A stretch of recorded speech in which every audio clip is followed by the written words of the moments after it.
하나님은 마른 뼈도 군대로 만드십니다. 아멘. 옆 사람하고 인사합시다. 하나님은 마른 뼈도 군대로 만드십니다. 믿으십니까? 마른 뼈도 군대로 만드시는 하나님. 마치 쓰레기인데 쓰레기를 보화로 만드시는 하나님. 우리 한번 다시 읽어보겠어요. 9절로 10절까지 하나님께서 에스겔 선지자를 향하여서 마른 뼈와 같이 바벨론의 포로로 끌려간 이스라엘 백성들을 향하여서 외치라 하시는 말씀인데 크게 한번 읽어보시겠습니다. 또 내게 이르시되 인자야 너는 생기를 향하여 대언하라. 생기에게 대언하여 이르기를 주 야훼께서 이같이 말씀하시기를 생기야 사방에서부터 와서 이 죽음을 당한 자에게 불어서 살아나게 하라 하셨다 하라. 이에 내가 그 명령대로 대언하였더니 생기가 그들에게 들어가매 그들이 곧 살아나서 일어나 섰는데 극히 큰 군대더라. 할렐루야. 하나님께서 인자야, 이거는 son of man, 사람의 아들아, 좋게 표현해서 그렇지 흙으로 만들어진 자야, 또 조금 강한 표현입니다. 사람의 새끼야, 이런 말씀이에요. 하나님의 감정이 좀 실려 있는 그런 단어인데, 아무튼 에스겔 선지자로 하여금 하나님 앞에 범죄를 하고 그 대가로 불순종하고 돌아와라. 그리고 돌아오지 않은 이스라엘로 하여금 하나님께서는 안 되겠다. 바벨론에 니들 포로로 가서 70년 동안 잘 훈련받고 새롭게 회복돼서 하나님께서 다시 열방을 주께 인도하는 택한 백성 만드시겠다. 그리고 포로로 이제 바벨론에 끌려가게 되었는데 하나님께서 저들에게 생기를 부어서 마른 뼈가 같이 된 자들이지만 군대처럼 만드시겠다. 마치 쓰레기를 보배로 만드시겠다. 거름이 되게 하시고 존귀한 자로 하나님께서 들어 사용하시겠다. 여러분, 하나님의 눈은요 사람의 눈과 다른 줄로 믿습니다. 우리가 보지 못하는 것을 보시는데 더 멀리 보시고 더 깊게 보시고 우리의 눈과 다른 것입니다. 다르게 보시는 것입니다.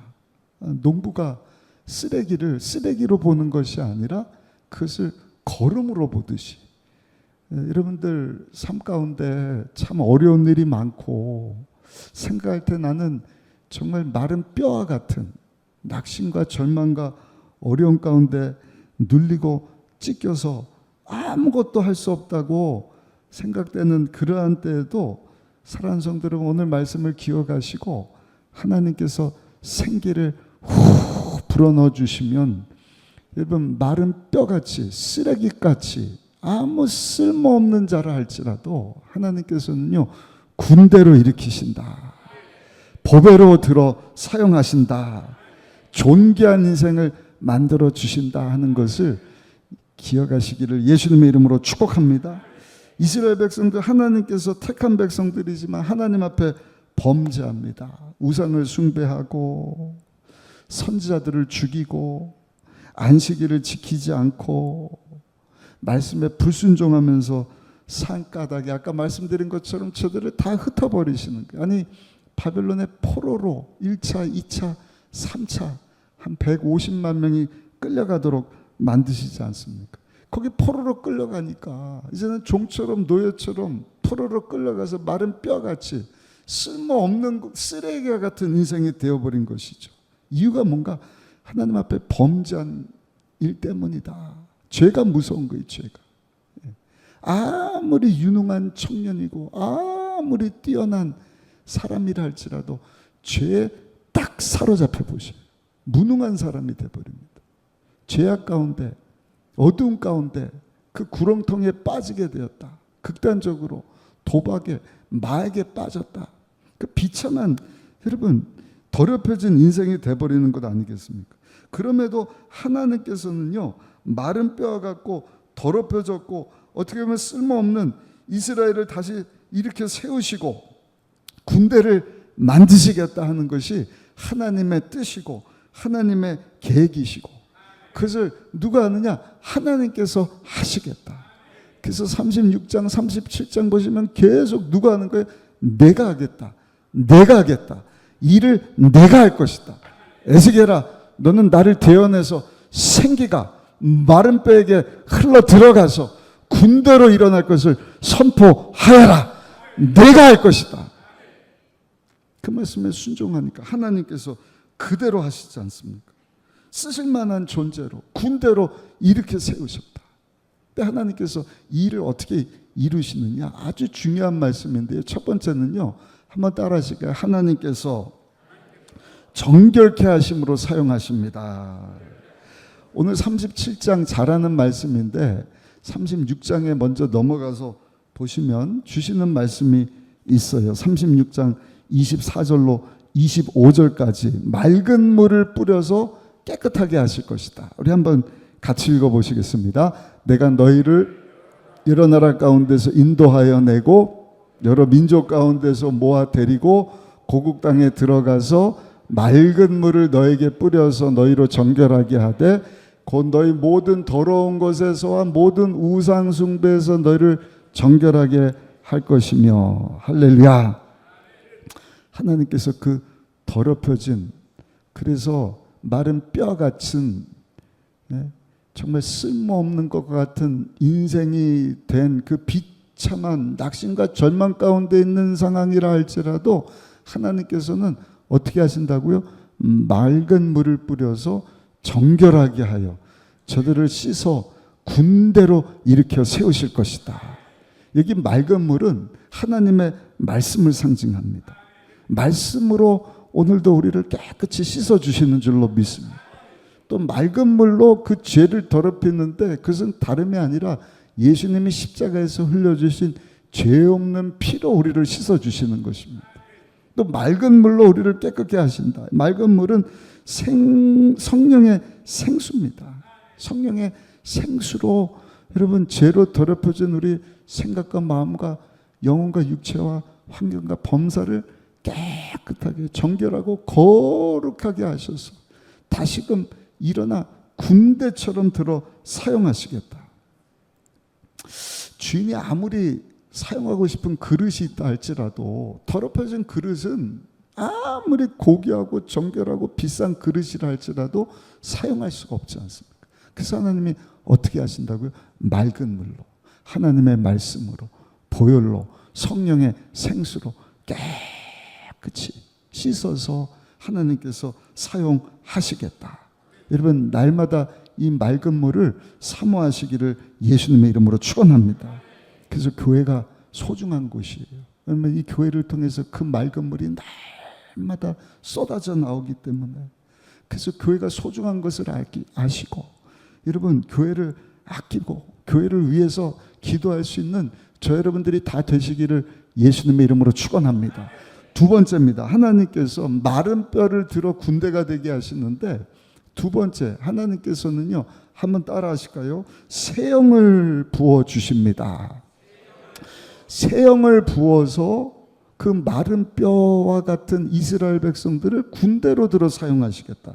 우리 에스겔서 36장 26절도 같이 한번 읽어보시겠습니다. 26절 같이 읽습니다. 또 새 영을 너희 속에 두고 새 마음을 너에게 주되 너희 육신에서 굳은 마음을 제거하고 부드러운 마음을 줄 것이며. 여기 새 영을 주시겠다. 새 영은 하나님의 생기입니다. 아까 이스라엘 백성들에게 에스겔로 하여금 대언하여서 생기가 저들에게 들어갈 수 있도록 이스라엘 향하여서 에스겔아 선포하라. 생기가 임할지어다. 그럼 마른 뼈가 됐어요. 죄 때문에 더럽혀졌어요. 쓸모없는 쓰레기 같은 이스라엘 백성들이란 말입니다. 근데 맑은 물로 정결하게 하시고 그 다음에는 새 영을, 생기를 부어서 저들을 일으켜 세워 주실 것이다. 여기 생기는 새 영은 다른 것이 아니라 하나님의 영인 성령 하나님이신 줄로 믿습니다. 하나님께서 이스라엘 백성들에게 생기를 부어주신 거예요. 여러분, 오늘도 하나님은요, 생명을 우리에게 부어주셔서 우리로 일어나게 하시는 줄로 믿습니다. 우리를 살리시고 존귀한 자로 들어 사용하시는 것입니다. 똑같은 그릇이 있어요. 한 그릇에는 오물이 담겨 있고 한 그릇에는 다이아몬드가 담겨 있다. 똑같은 그릇이. 그 그릇이 똑같지만 무엇을 담고 있느냐, 거기에 큰 차이가 있는 것처럼, 여러분, 한 그릇에는요 악령이 담겨 있다. 죄 때문에 하나님을 대적하고 하나님의 영, 생기, 성령이 아니라 악령이 꽉 들어찼다. 그 사람은 하나님께 버림을 받는. 사울왕이 그렇지 않습니까? 하나님이 사울을 긍휼히 여기시고 정말 겸손한 자로 그를 높여서 이스라엘 왕이 되게 하셨는데 2년도 못 돼서 사울왕에게 악신이 들어가니 아주 교만하고 오만하고, 여러분, 악령에 사로잡히게 되지 않습니까? 그 끝이 비참해지는 거예요. 하나님께 버림을 받습니다. 반대로 하나님의 영으로 충만했던 요셉, 사무엘, 다니엘, 신약성경에 여러분 성령 충만했던 제자들을 보셔요. 성령이 임하게 되사 성령에 사로잡힌 바 되고 하나님께 기이하게 쓰임받는 자리로 나가게 된 줄로 믿습니다. 여러분, 성령이 우리 가운데 임하게 되면 어떤 역사가 일어나느냐 한번 따라 하실까요? 능력이 임합니다. 사도행전 1장 8절입니다. 오직 성령이 너에게 임하시면 너희가 권능을 받고 예루살렘과 온 유대와 사마리아와 땅끝까지 이르러 내 증인이 되리라 하시니라. 여기 권능은 두나미 있습니다. 파워입니다. 그런데 이 능력은 육신의 능력이 아니라 하나님이 공급하시는 성령의 능력입니다. 성령의 감동시키는 능력인 줄 믿습니다. 독수리의 날개치멜론 같은 능력입니다. 오늘 저녁에 이 능력을 사모하시다가 여러분 그 성령의 능력으로 여러분들이 새롭게 된 저녁 되기를 예수님의 이름으로 축원합니다. 교회는요, 세상의 능력을 가지고 와서 십자가 밑에 다 내려놓는 곳입니다. 우리는 세상의 능력 가지고 사는 것이 아니라 세상의 능력을, 육신의 능력을 십자가 밑에 다 내려놓고 주여 세상의 능력이 아닌 하나님의 능력, 하나님의 권능, 성령의 세임을 얻고 그 힘 가지고 세상 가운데 나가 일어서게 하시고 군대가 되게 하시고 쓰임받게 하여 주옵소서. 그렇게 세상 가운데 나가시기 원하시는 분들은 두 손 들고 아멘. 성령의 능력으로 우리를 새롭게 하신다. 성령의 능력이 임하면, 성령이 임하면 우리에게 능력이 임하고 또 한 가지 한번 따라 하실까요? 하나님의 지혜가 임합니다. 이사야서 11장 2절입니다. 그에 위에 야훼의 영 곧 지혜와 총명의 영이요 모략과 재능의 영이요 지식과 야를 경외하는 영이 강림하시리니. 성령이 임하면 하나님의 지혜가 임한다. 여러분, 저 여러분들은 그리스도의 좋은 군사로 부름을 받지 않았습니까? 그러니까 우리는 사람의 힘이나 사람의 지혜나 사람의 능력으로 세상 가운데 나가 여러분 마귀와 싸우는 군대가 아니에요. 하나님의 지혜를 가지고 성령의 능력을 덧입고 주를 위해서 싸우는 군대로 살아야 할 줄로 믿습니다. 사람의 지혜와 명철과 능력 가지고 사는 사람은요, 하나님을 이길 수가 없어요. 오늘도 제가 시장님을 만나고 와서 시장님에게 오늘 이 말씀 준비하다가 이 말씀 붙잡고 기도했습니다. 하나님, 우리 시장님이 사람의 지혜나 사람의 능력 가지고 이 시정리를 돌보는 것이 아니라 하나님의 지혜를 가지고 하나님이 공급하시는 하나님의 능력 가지고 시장의 일을 잘 감당하게 하여 주옵소서. 그럴 때 여러분, 하나님을 이길 자가 없는 거예요. 하나님이 손을 들어주시는데, 하나님이 손 들어주시는 사람을 이길 사람이 세상에 어디 있습니까? 잠언 21장 30절 31절에 보니까 지혜로도 못하고 명철로도 못하고 모략으로도 야외를 당하지 못하느니라. 싸울 날을 위하여 마병을 예비하거니와 이김은 야외께 있느니라. 그런데 살아계신 하나님은 사람의 모든 지혜와 모략과 총명과 세상적인 능력을 다 무너뜨리는 것입니다. 그러한 세상적인 지혜와 능력 가지고 하나님을 이기려고 하는 사람은 마치 계란을 가지고 바위를 깨트리려고 하는 사람과 똑같습니다. 여러분, 어떻게 세상의 지혜를 가지고 하나님의 지혜를 이길 수가 있겠어요? 저 여러분들 오늘 이 저녁에 여러분 마른 뼈를 군대로 일으키시는 그 성령 하나님으로 충만하여서 하나님의 지혜를 가지고 나갈 때 하나님의 축복하심이 여러분들 개인뿐만 아니라 가정에 임하고 직장에 임하고 사법에 임하고 여러분들 자녀들 가운데도 넘쳐나게 되시기를 예수님의 이름으로 축원합니다. 새 영을 공급하셔서 하나님은 마른 뼈를 일으키시는데 능력을 주시고 지혜를 주시고 또 한 가지 한번 따라 하실까요? 하나님께서 환경에도 복을 주십니다. 새 영이 임할 때 우리의 영혼만 잘 되는 것이 아니라 하나님은요 환경에 복을 주셔요. 사랑하는 자여, 내 영혼이 잘 될 뿐만 아니라 영혼이 잘된 같이 범사가 잘 되고 육체가 강건하고 생명을 얻되 풍성히 얻게 하시기를 원하신다. 에스겔 36장 33절 36절에 보니까 황폐한 곳이 사람이 많은 곳이 될 것이다. 하나님이 생기를 부어주시니 환경이 복을 받아서 하나님의 풍성하심이 우리 환경 가운데 넘쳐나게 될 것이다. 엄청난 말씀을 이미 에스겔서 36장에 예언하시지 않으셨어요? 우리 같이 한번 33절로 36절까지 큰 목소리를 읽겠습니다. 주 야훼께서 이같이 말씀하셨느니라.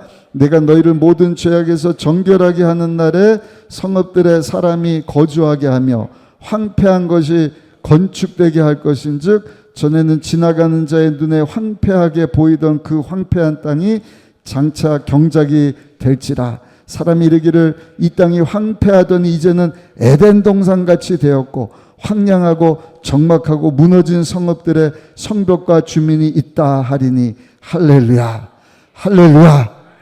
성령 하나님을 우리가 사모해야 돼요. 황폐하고 적막한 그 땅을 하나님이 에덴 동산까지 변화시켜 주실 것이다. 환경을 축복해 주실 것이다. 사람이 모이고 사람이 움직여지는 하나님의 감동으로 이와 같은 여러분 하나님의 축복하심이 여러분들 환경 가운데도 넘쳐나게 되시기를 예수님의 이름으로 축원합니다. 세 번째, 하나님이 마른 뼈를 군대로 일으켜 사용하시는데 어떻게 일으켜 사용하시느냐 한번 따라 하실까요? 성령 하나님께서 새 마음을 주십니다. 에스겔서 36장 26절 아까 읽은 말씀인데 우리 다시 한번 읽어보시면 이렇게 말씀을 합니다. 또 새 영을 너희 속에 두고 새 마음을 너에게 주되. 우리에게 새 마음을 주시는 것입니다.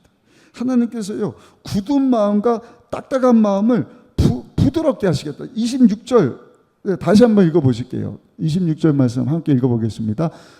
또 내 새 영을 너희 속에 두고 새 마음을 너에게 주되 너희 육신에서 굳은 마음을 제거하고 부드러운 마음을 줄 것이며.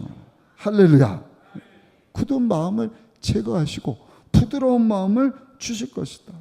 새 마음을 주시는데 그 마음은 다른 마음이 아니라 우리 예수님의 마음인 줄 믿습니다.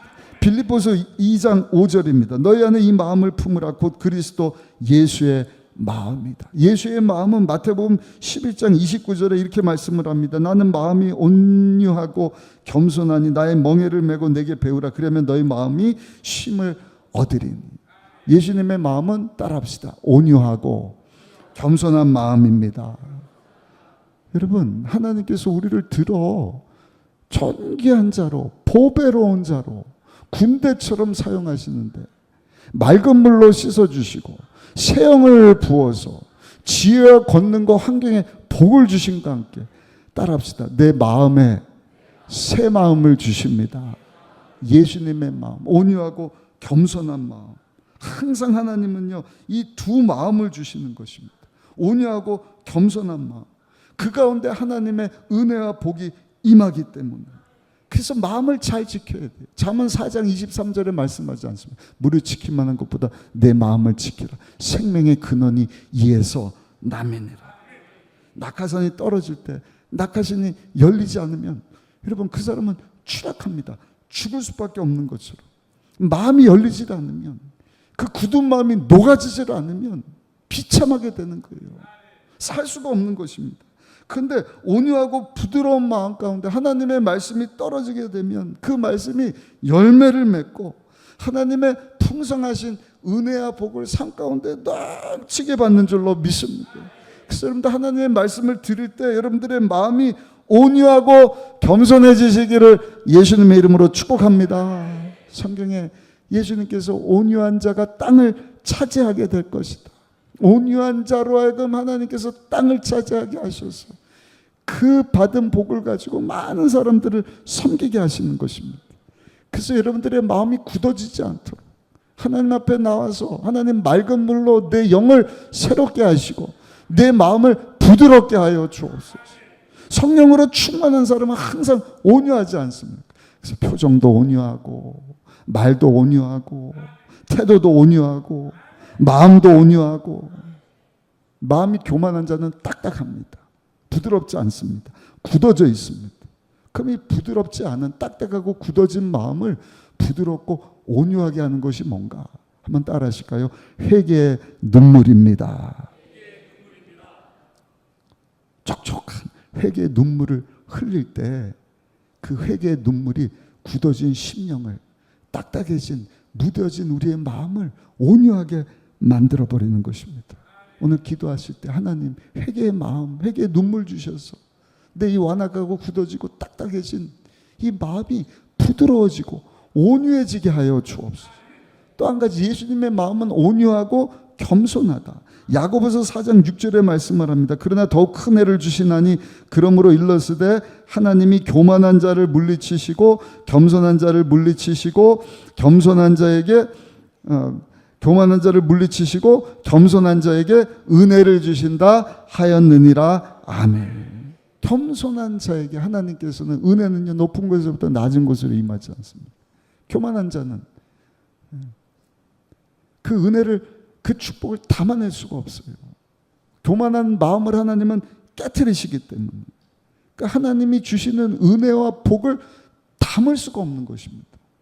그래서 우리가 기도할 때 하나님 회개의 눈물로 제 마음이 부드러워지고 온유해지게 하시고 새 마음을 주셔서 예수님처럼 겸손한 마음을 가지고 하나님의 그 풍성하신 은혜와 복을 담게 하여 주옵소서.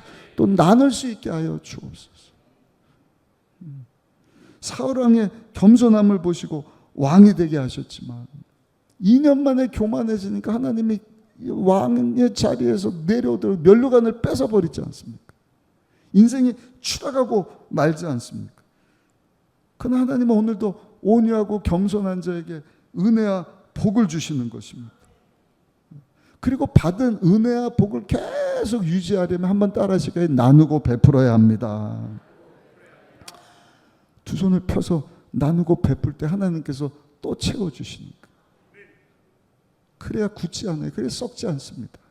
그래서 받으면 또 나누고 또 나누고 구제하고 선교하고 가난하고 힘들고 어려운 자들 또 돕고 또 돕고 그만하면 또 신기하게 또 채워주시고. 오늘도 우리 장로님들하고 건축 관련해서 모임하면서 그 말씀을 나눴거든.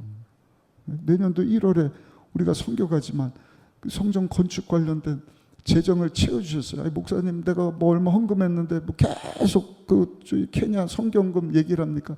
나중에 보고하겠지만 건축하는데 들어가는 비용이 기본 4천만 원이죠. 땅 사고 건물 짓고. 근데 그것만 가지고 선교하는 게 아니잖아요. 그는 40주년 기념교회를 세우기 위한 비용이지. 30명이 여러분 비행기 타고 가는데 물론 비용 이제 헌금을 하기도 하지만 가서 체류비도 있고 2주 동안 있는데 여러분, 하나님께서 그래도 마음을 주셔갖고요, 많은 분들이 저금통도 헌금하게 하시고 물질을 바치게 하시고 건축원금도 제가 막 강조하지 않았는데도 금년에 세운 건축원금 예산의 3분의 1을 하나님이 그냥, 제가 다 얘기를 하지 못해서 그렇지, 그냥 막 눈물 나는, 하나님이 마음 주셔서 하시는 그러한 부분이지만, 야, 우리 교회는 복 받았다. 왜 하나님 주신 것 가지고, 인간적인 눈으로 보면 본인이 쓸기도 모자라고 힘들 텐데 그걸 또 나누는 거예요. 하나님 선교회에서 사용해 주시고, 하나님의 성전 우리를 택하여서 건축하게 하셨으니 힘써 행할지니라. 누구에게는 10억 같은 1,000만 원을 아낌없이 바치고 하는 그런 모습 보면서 하나님께서, 여러분, 하늘만 확 쪄주시고 주라 주실 것이요 곧 후이되어 흔들어 눌러 넘치도록 하여 하나님께서 풍성하게 하시겠다 하시는 그 복을 눈으로 보게 될 줄로 믿습니다. 마지막 네 번째입니다. 하나님 어떻게 마른 뼈 같은 이스라엘을 군대처럼 이렇게 세우시느냐? 고난을 통해서 바벨론의 포로로 끌려가게 되었는데, 하나님께서 그 70년의 바벨론 포로 생활을 통과한 후에 하나님께서는 군대처럼 사용하실 것이다. 성도도 마찬가지입니다. 고난을 통과할 때 그 삶이 거룩해지는 것을 보는 거예요. 우리가 이미 성경을 통해서 알지 않습니까? 70년 포로 생활을 끝내고 난 후에 이스라엘 백성들은요, 완전히 훈련을 제대로 받는 거예요. 70년 포로기 이후에는요, 더 이상 우상을 섬기질 않습니다. 포로 생활 마치고 돌아온 후에는 하나님의 말씀을 소중히 여기는 것입니다. 성전 없이 살았기 때문에 성전을 향하여서 강가에서 그냥 악기 연주하면서 눈물 흘렸던 사람들이기 때문에 성전을 소중히 여기고 사모하면서, 조국을 사모하면서 살지 않습니까? 얼마나 하나님의 말씀을 그 훈련을 통하여서 저들이 사모하게 되었는지, 시편 기자는 시편 119편 67절에 보니까 이렇게 고백을 합니다. 고난 당하기 전에는 내가 그릇 행하였더니 이제는 주의 말씀을 지키나이다. 고난을 지나고 보니까 하나님의 말씀이 새롭게 다가오더라. 시편 119편 71절에는 말씀을 합니다. 고난당한 것이 내게 유익이라. 이로 말미암아 내가 주의 율례들을 배우게 되었나이다. 고난이 없었으면 말씀을 소중히 여기지 않는 거예요. 율례대로 살지를 않는 거예요. 그러나 그 고난을 통과한 후에 그 말씀의 소중함을 알고 그 말씀에 순종하고 그 말씀대로 살기를 소원하면서 사는 삶을 살게 되었다. 항상 그렇지 않습니다. 오늘날도 마찬가지. 고난을 통과한 후에야 하나님의 말씀이 꿀송이처럼 달게 되는 것입니다. 그 말씀의 가치를 알게 되는 것입니다. 그래서 시편 119편 72절에는 이렇게 말씀을 합니다. 우리 같이 한번 읽어보겠습니다. 주의 입의 법이 내게는 천천 금은보다 좋으니이다. 번쩍번쩍거리는 금보다 하나님의 말씀이 더 존귀하고 소중한 보화처럼 여겨지는 비결은 고난을 통과한 이후에 이 말씀이 너무너무 소중하구나. 그래서 고난이 우리에게 유익이 된다 말씀을 하지 않습니까? 용광로에 들어갔다 나온 금이 정말 빛이 나는 정금이 되는 것처럼, 그래서 그 무시무시한 고난을 통과한 욥기서 23장 10절에 그러나 내가 가는 길을 그가 아시나니 그가 나를 단련하신 후에는 내가 순금같이 되어 나으리라. 에스겔 선지자하고 동시대를 살았던 선지자가 예레미야 선지자입니다. 눈물의 선지자. 장가도 못 가게 하시고 40년 동안 이스라엘 향하여서 하나님의 말씀을 선포했던 선지자에게도 똑같은 말씀을 주시는 거예요.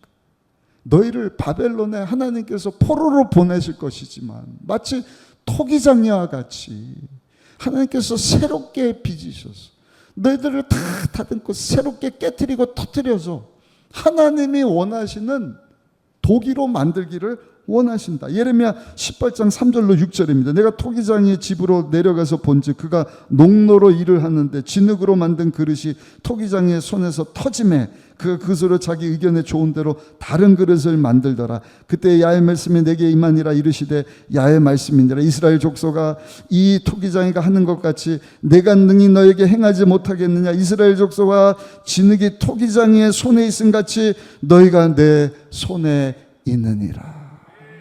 토기장이가 원하는 대로 진흙을 그냥 지득이고, 그 다음에 새롭게 빚어서 새로운 도기를 만들듯이 하나님 바벨론에 포로로 끌려가서 고난을 당하게 하실 것이지만, 하나님께서 새로운 토기로 정말 짓밟힌 쓰레기와 같고 버림받은 마른 뼈와 같지만 하나님께서는 그 고난을 통과해서 새롭게 빚어 군대로 일으켜 세워주실 것이다.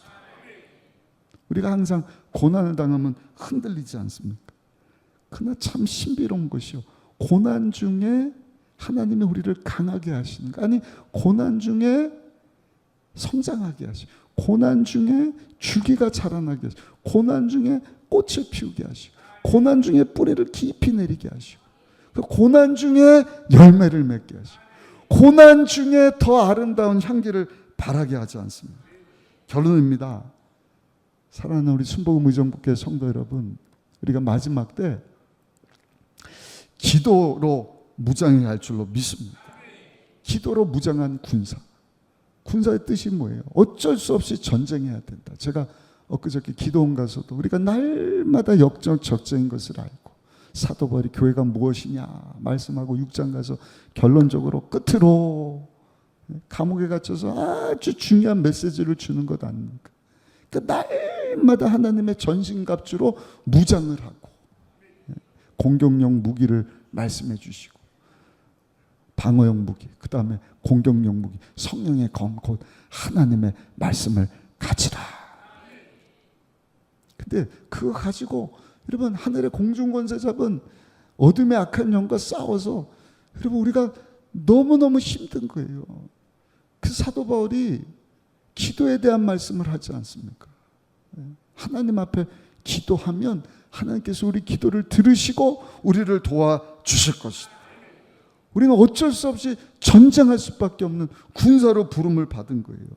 그러나 저 여러분들이 이 세상에 사는 동안에 칼과 창과 단창만 의지하고 육신의 지혜와 능력만 의지하여서 여러분 싸우는 것이 아니라 성령의 충만함을 입고 새로운 마음을 가지고, 할렐루야, 고난을 통과하지만 그때마다 하나님 앞에 부르짖어 하나님의 이름을 외치면서 기도하는 가운데 하나님의 도우심을 받고 승리하며 살아갈 수 있는 우리 모두가 되시기를 예수님의 이름으로 축원합니다. 다윗이 그렇게 골리앗과 싸워서 이기하지 않습니까? 너는 칼과 창과 단창으로 내게 나오지만 나는 내가 모욕한 이스라엘 군대 하나님의 이름으로 내게 나아가노라. 전쟁은 하나님께 속한 것을 다윗은 잘 알고 있었기 때문에 다윗은요, 칼과 창과 단창을 의지하고 나가는 것이 아니라 전쟁에 능하시고 손을 들으시면 이기게 하시는, 모든 전쟁은 하나님께 속한 것을 알고 두 손 들어 하나님 도와주옵소서, 하나님 불쌍히 여겨 주옵소서. 여호수아가 아말렉과 전쟁을 하게 됐을 때 모세가 한 일이 뭐예요? 산에 올라가서 하나님 앞에 손 들고 하나님 도와주옵소서 기도할 때마다 이기게 하시지 않으셨습니까?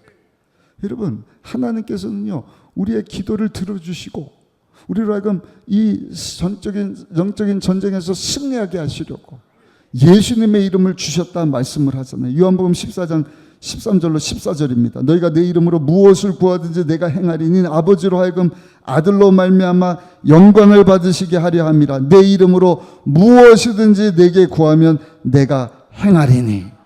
사랑하는 성도 여러분, 마지막 때 우리는 깨어서 기도하는 성도가 되어야 할 줄로 믿습니다.